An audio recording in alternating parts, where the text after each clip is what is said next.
Hello mga Katden lovers and Katden followers, is this true na ang HLA ay hihinto daw di umano ang showing sa USA?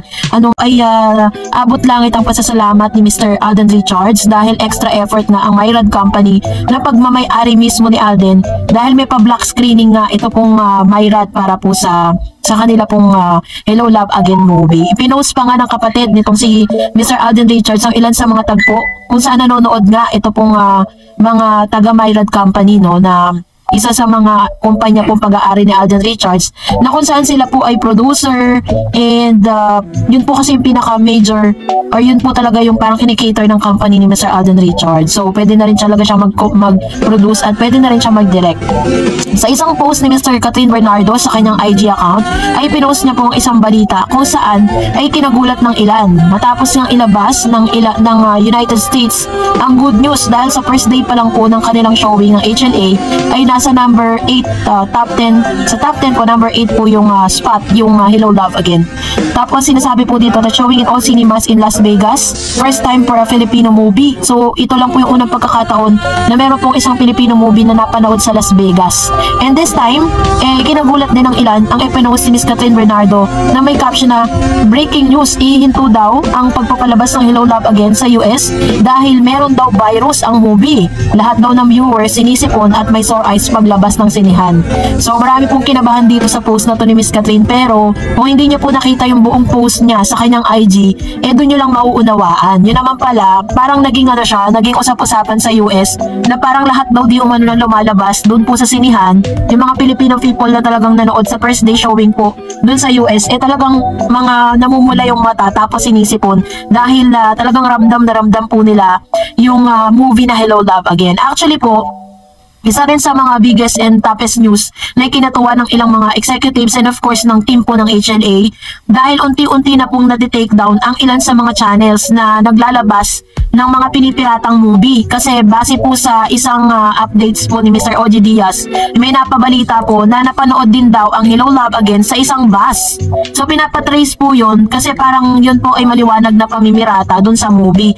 So parang sinasabi dito na talagang kalat na ang piracy dito po sa nasabing movie. Pero ang good news, kahit po gaano karami yung nagpa-pirate po dito sa movie na ito, pero hindi pa rin naapektuhan yung kinita o yung income o yung gross sales ng nasabing movie. At the same time, ilan sa mga TikTok accounts ay unti-unti nang tinitake down, no? Kasi po marami na talaga lalo na po yung mga Katden, sila po mismo yung nagre-report, pinapadala nila yung mga links kung saan yung mga nagpo-post po talaga ng mga clips coming from Hello Love Again na nagkakaroon po kasi ng problem. And then, at meron din pong mga parang nagre-rate dito po sa Hello Love Again, binigyan nila ng 3 out of 10 dahil parang nagkakandak nga sila ng demolition job para po talagang walang manood at binibigyan nila ng bad review. Pero ito po ay parang nirepute ng ilang mga nakapanood na. Sinabi po nila na buti na lang daw hindi sila naniwala dun sa report na yon na nagbigay ng 3 out of 10 dito po sa movie na ito dahil talagang nakita po nila at na-witness nila kung gaano kaganda yung movie. And as of this moment, hanggang sa ngayon po, ay pinipilahan pa rin siya sa lahat ng sinihan. Actually sa Canada po, meron pong 250 cinemas na binuksan sa Canada alone para po dito sa Hello Love Again. Yan po yung kaabang-abang kasi grabe po yung kinita po ng Hello Love Again and hanggang sa ngayon napapanood pa rin siya sa iba't ibang parte ng mundo. So hindi lang po siya showing sa Pilipinas but of course napapanood din siya sa ibang bansa. Kaya naman, witness the biggest and toughest and highest top grossing film of all time, ang Hello Love Again. And for this, narito naman ang ilan sa mga comment at reaction po ninyo patungkol naman sa ating latest updates. Unahin natin si DVDS. Sino to? Sabi niya, endorser si Kat ng IB Clinic and si Alden naman ay kay Belo. So bawal sila tumawid sa black screening ng bawat isa. Kaya solo silang nagpo-promote ng movie nila sa black screening ng Belo and IB Clinic. Which is alam po namin lahat yun, na-understand po namin. Sabi ni Miss Maria Pichachero, Dominic Roques dating Sue Ramirez. Sila na, si Sue Ramirez at kapatid lang ang turingan ni Dom at Kat. Sa video ni Dr. IB, bro ang tawagan nilang dalawa. That time, si Alden kay Vicky Belo siya. At si Catherine kay Dr. IB. Hindi sila pwedeng magsabay. Pero in the end, nakita sila sa Yap Sister. Yun ang last stop nila sa black screening. O diba? Sabi sabi naman ni Miss Joy, that was Ivy's clinic black screening, which is Kat and Dominic's under. Sila ng Ivy, then Alden is Isabelo naman siya. I believe same day nagpa-black screening sila Dr. Ivy sa power plant, then si Dr. Belo sa podium. Ayun. Talagang lahat po, di ba meron po akong sinabi sa inyo, yung mga pinopromote po nilang banks like BDO and BPI, nagpa-black screening din po sa halos lahat po ng mga empleyado ay may libreng ticket galing po sa bangko mismo. So, ganun po talaga yung support na binigay sa kanila ng mga ini-endorso nilang produkto. Sabi ni Miss Arlene Paniel, sis, pakisagot naman ng mga tanong ko. May lumalabas na issue, ang tunay na boyfriend ni Kat ay si Dominic Rao. Yan ang sinasabi ni Mr. Destiny, tapos na raw ang Kat din. At isa pa, bakit nag-iisa si Alden mag-promote? Mas pinili ni Kat sumama kay Dominic. Ayun, nasagot na nga. Diba? Ito yung unang tanong, na yung mga sagot, yung mga nauna nating binasa.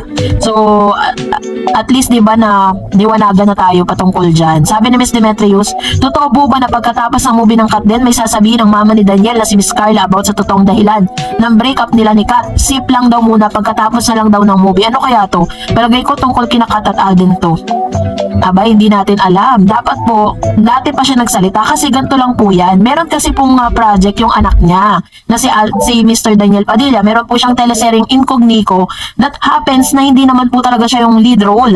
Ang lead role doon si Mr. Richard Gutierrez. So parang supporting actors lang po yung anak niya doon. So hindi ko alam kung ano po yung ilalabas niyang na parang makaka-quote ng attention ng lahat. Pero para sa akin, wag niya nang ilabas dahil talagang hindi na po mababawi pa yung mga naganap na. Sabi ni Ma'am si Edna, sila na yan.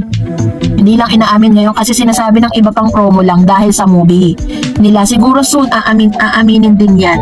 And sabi ni Mr. Joel, ang mga artistang kaibigan ni Kat at Alden may alam na yan sa relasyon nila. Kaya nang tikom kaya ang bibig nila kasi gusto nung dalawa private lang. Actually po, kasulad na sinabi ko sa inyo sa mga last update ko, may kinalaman din kasi yung network po nila patungkol dyan. Katulad po ng pag-amin po ng Katniel ng kanilang breakups, diba? Hindi naman nung November 30 sila nag-break eh. Sabi ni Miss Catherine, if you're going to read between those lines na sinabi niya sa kanyang IG, sinubukan nilang isave yung relationship nila pero hindi talaga kinaya. So, yun lang talaga yung time-lapse, diba? Parang yun yung ending na kailangan na nilang umamin sa publiko na may basbas ng kanilang network. So, and sabi pa ni Miss Annabelle, mahirap talaga humanap ng true friends, lalo na sa showbiz. Buti na lang, few friends pang nakita si Kat. Parang mga friends before ni Kat ay puro pro Daniel. Kaya nung may Alden na si Kat, parang di na sila nagkikita. Patunay lang na ayaw nila kay Alden. Yung natitirang friends ni Kat, yun yung sumuporta kay Kat. Kahit sino pa maging kapartner niya. But blessing in disguise talaga, at least nalalaman ni Kat who are her true friends. Buti na lang din talaga, nandyan si Alden in one package na, kaya okay lang na wala sila. Kahit si Alden lang, masaya at sumaya si Kat, blooming pa. God is good talaga. Yan, ito naman yung kanyang komento patungkol dito. Pero at least, diba, may mga friendship siya na nagpakita rin ng suporta para sa kanya during those times. Nagpaliwanag din naman si Alora kung bakit wala siya sa premiere night dahil nakalock-in taping po sila that time. So, kaya hindi talaga siya. Pero kung wala pong trabaho si Alora Sasam, sigurado yon na nandyan. Ganon din po si Miss Sophia. Meron po siyang parang, nung tinignan ko po kasi yung IG niya, meron siyang parang event na inatinan during that time. Sabi ni Miss Libet, we really love Kat din. Grabe, alam na namin na sila na kasi the way they treat each other, grabe, so sweet, and they really love each other so much. Kasala na please, stress reliever ko sila. And sabi ni Miss Cleo, wow, yan ang tunay na kaibigan. Yan, sabi naman ni Ma'am si Cleo, so sobrado, no? So, alam niyo po, kung babalikan niyo po yung updates ko that time, makikita niyo at mababasa niyo yung sinasabi ni Miss Alora Sasami. Alam kong may alam din si Alora kung ano po yung relationship na meron po si Alden at si Kat. Sabi ni Ma'am si Daisy, good evening Miss Nars, ang ganda ng HLA, sobrang iyak ko.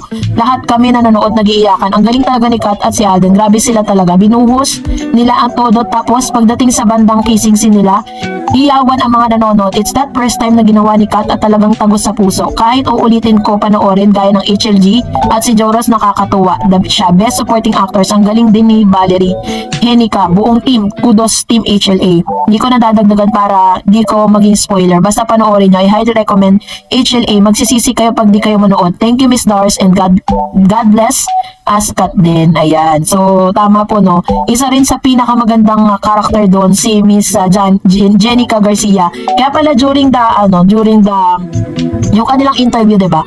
Hindi niya kayang explain kung ano po yung magiging character niya kasi parang magiging spoiler siya. Basta sinabi niya lang doon na kakaiba yung kanyang karakter dito po sa HLA. Kaya talagang nakita ko doon na kakaiba nga naman talaga. At nakita ko rin talaga na bigyan niya rin ng justice yung kanyang karakter sa nasabing movie. So, panoorin nyo po. And sabi ni Ma'am Shirakel, hayaan nyo na si Alden at Catherine kung kung sila man o hindi, basta kahit anong mangyari, susuporta natin ang kanilang mga karir. Kahit magkaiba sila ng network, kung ano man ang kanilang personal life sa likod ng camera, hayaan na natin, i-enjoy nila ni Alden at Catherine ang isa't isa. Tama naman, 'di ba?